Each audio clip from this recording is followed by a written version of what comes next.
অভিযোগ সংশ্লিষ্ট জনাব শরীফ আহমেদ, প্রাক্তন সংসদ সদস্য, ময়মনসিংহ 2 ও সাবেক প্রতিমন্ত্রী, গৃহায়ন ও গণপূর্ত মন্ত্রণালয়, ঢাকা, ক্ষমতার অপব্যবহার করার মাধ্যমে অসাধু উপায়ে অর্জিত 3,83,50,000 টাকারও বেশি মূল্যের সম্পদ অর্জন এবং উক্ত সম্পদ বুক দখলে রেখে এবং 42,68,00,000 টাকারও বেশি অস্বাভাবিক লেনদেন করার মাধ্যমে অবৈধভাবে অর্জিত অর্থ স্থানান্তর, রূপান্তর এবং হস্তান্তর করার অপরাধে দুর্নীতি দমন কমিশন আইন 2004 এবং দুর্নীতি প্রতিরোধ আইন 1947 এবং মানি লন্ডারিং প্রতিরোধ আইন 2012 এর সংশ্লিষ্ট ধারায় আজ একটি মামলা রুজু হয়েছে।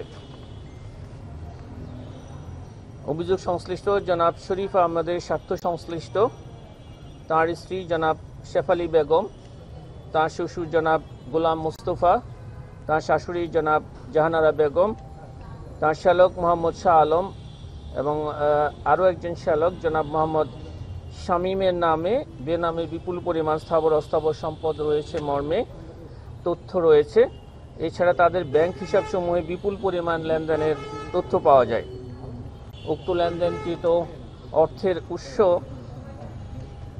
জানার জন্য সংশ্লিষ্ট ব্যক্তিদের জিজ্ঞাসাবাদের জন্য নোটিশ প্রদান করা হলেও তারা বক্তব্য প্রদানের জন্য হাজির হননি বিদায় তাদের বক্তব্য গ্রহণ করা সম্ভব হয়নি।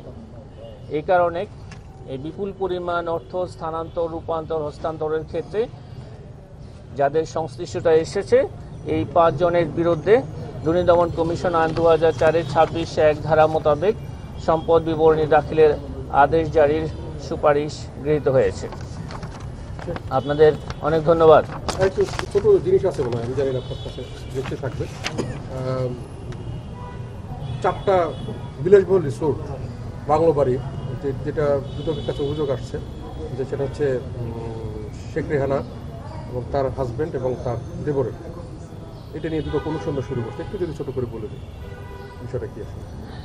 এই বিষয়ে কোনো অনুসন্ধান শুরু হয়েছে কিনা এই সংক্রান্ত কোনো তথ্য আমার কাছে এই মুহূর্তে নেই। যদি কোনো সিদ্ধান্ত গৃহীত হয়ে থাকে আমি নিশ্চিত হয়ে আপনাদেরকে সেটা জানাবো। অনেক ধন্যবাদ। ভালো হয়েছে।